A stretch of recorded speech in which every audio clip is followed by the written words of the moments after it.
1 month on from election day and the three coalition partners are yet to get in a room together.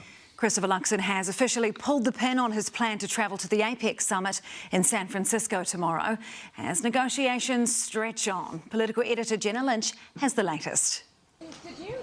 Into windy Wellington they landed. 1. We've got a great week ahead of us. We're going to make some progress. 2. I don't think anyone's in a position to say that they're certain when this finishes because there's 3 different people and everyone says they want it to go faster. I certainly do. But 2 spent the whole day waiting for 3. The threesome is going to happen today. Well, I think there may well be a meeting of 3, yes. The New Zealand First caucus gathered, no public sign of their chief, who was playing the ultimate game of hide and seek. Howdy folks, where's the boss?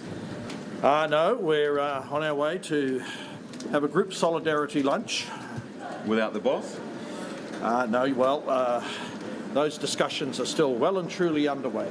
Is it true you guys are at an impasse at the moment with negotiations? No. His team either out of the loop or in on the game. Come on, Jonesy, you must know if Winston's here. I'm told that David and Mr. Luxon are here. This is not a case of 2 out of 3 ain't bad. Ultimately, 3 have to agree, and everyone can get into the blame game of saying, well, you know, it's those guys. I think it's fair to say that each party has issues that the other one doesn't like so much, and I think each party knows that they're going to have to come to a compromise. But compromise is not a quick trick. Christopher Luxon had to finally fold on his target of flying to San Francisco for APEC. Is this starting to get embarrassing for you? We made great progress. We're going to get going in this Why week. don't you have a deal yet? Good to see you. Take care. National's tax policy a sticking point for everyone. Do you reckon you're going to be able to get this tax issue resolved this week? Look, I certainly hope so. Newshub understands both ACT and New Zealand First were unhappy with being lowballed by National. National and Christopher Luxon overestimated their ability to get a deal. Look, I think if you look at the way that it's played out, it's starting to take longer than people had expected. You know, some people want a fast deal. I think it's more important to get a good deal, and as I've said... But only one of those partners was happy enough to fly in to meet National. Well, Jenna joins us now. Kia ora, Jenna. What does it tell us that Winston Peters was a no-show in the capital today?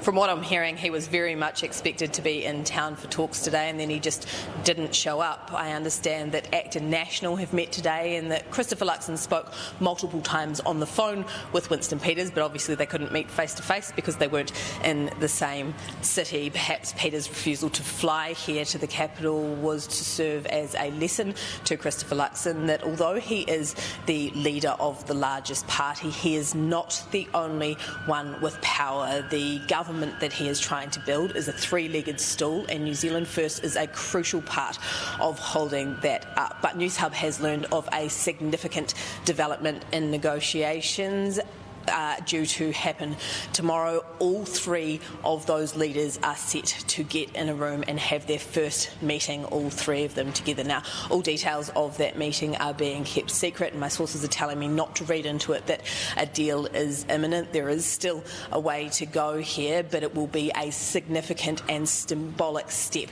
in the coalition negotiations if Winston Peters doesn't decide to ghost them again.